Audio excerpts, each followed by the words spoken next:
Sa kauna-unahang pagkakataon ay magkakaroon na ng Filipino Language School sa Vancouver. Naging mainit ang pagtanggap ng komunidad sa open house ng Filipino Language School sa 550 Cambie Street sa Vancouver, isang proyektong magkatuwang na binuo ng Alliance Philippines at ng Mabuhay House Society. Kabilang sa mga dumalo sa pagtitipon si Deputy Consul General Paul Vincent Uy, ang mga federal lawmakers na sina NDP leader Don Davis at Member of Parliament Jenny Kwan at ang Vancouver City Councilors na sina Pete Fry at Sean Orr. Magsisimula ang unang semester ng mga kurso ngayong Enero 24 na kapapalooban ng 4 na klase para sa primary at intermediate. Tigalawang klase ang gagawin sa umaga at sa hapon. We're so excited. We're going to be starting up our new semester in a few weeks. So para ito sa mga students from K to grade 12.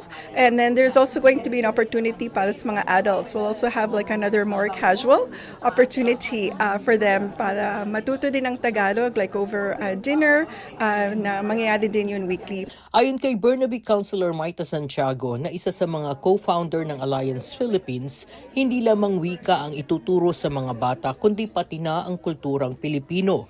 Binigyang diin ni Santiago ang kahalagahan na maituro sa mga bata na dito na sa Canada lumaki ang mga pamana ng kanilang pinagmulan. Napakahalaga na we have an opportunity for our kids and everybody else to learn Filipino. Like I know from personal experience, lumaki ako dito and I grew up understanding Filipino but not speaking Filipino. And nung natuto ako mag-Tagalog, naramdaman ko talaga na how important it was in this almost instant sense of community and belonging that you're able to establish with people. 10 taong gulang si Ben Lucina, ang operations manager sa Filipino Language School nang dumating sila ng kanyang pamilya sa Victoria, BC. Bagamat naiintindihan niya ang salita ng kanyang mga magulang, sinabi ni Lucina na kakaunti ang nakakasalamuhan ng mga Pilipino noon kaya't hindi niya maramdaman ang koneksyon niya sa kulturang Pilipino. Connection stands out to me. For me, like I want to make sure that I'm still connected to my family back home, like for my grandma. My grandma speaks Tagalog and Ilocano, and me maintaining that or learning that keeps me connected.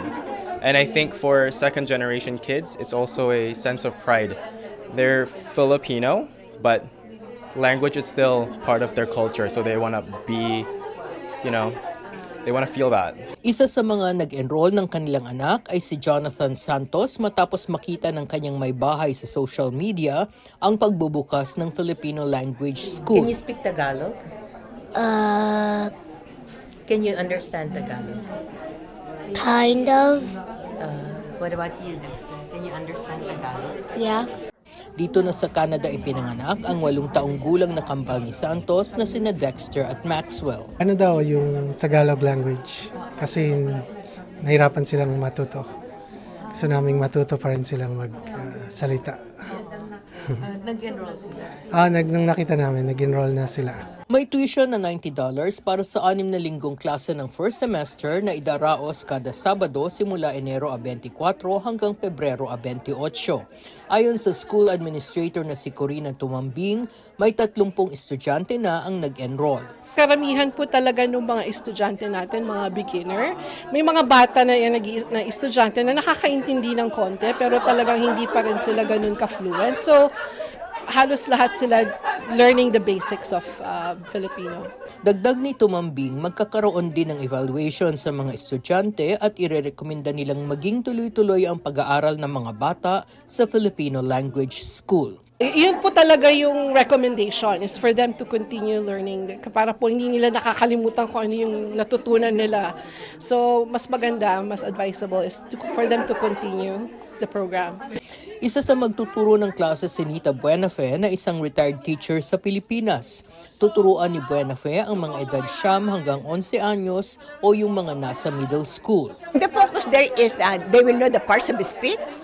For example, we are going to teach them the noun, like fruits. Now, how are you going to attach a describing word. Like for example, manga.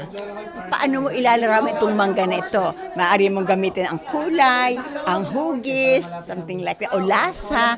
So they learn. Ibinahagi ng mga opisyal ng Filipino Language School na tiyak na mag-enjoy ang mga estudyante habang nag-aaral sila ng wikang Pilipino.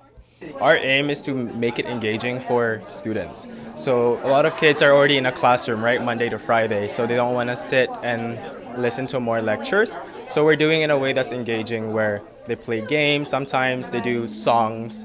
It's not like school where, you follow a textbook or whatever. So just very engaging in that way. The more that they're enjoying the lessons, mas mabilis silang matuto. Pag kumakanta tayo, mas madali nating matutunan yung lingwahe.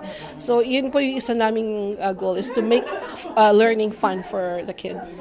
Samantala, balak rin ng Filipino Language School na mag-alok ng online courses para sa adults sa malapit na hinaharap. Mula sa Vancouver, ako si Rowena Papasin, ang inyong patrol abroad.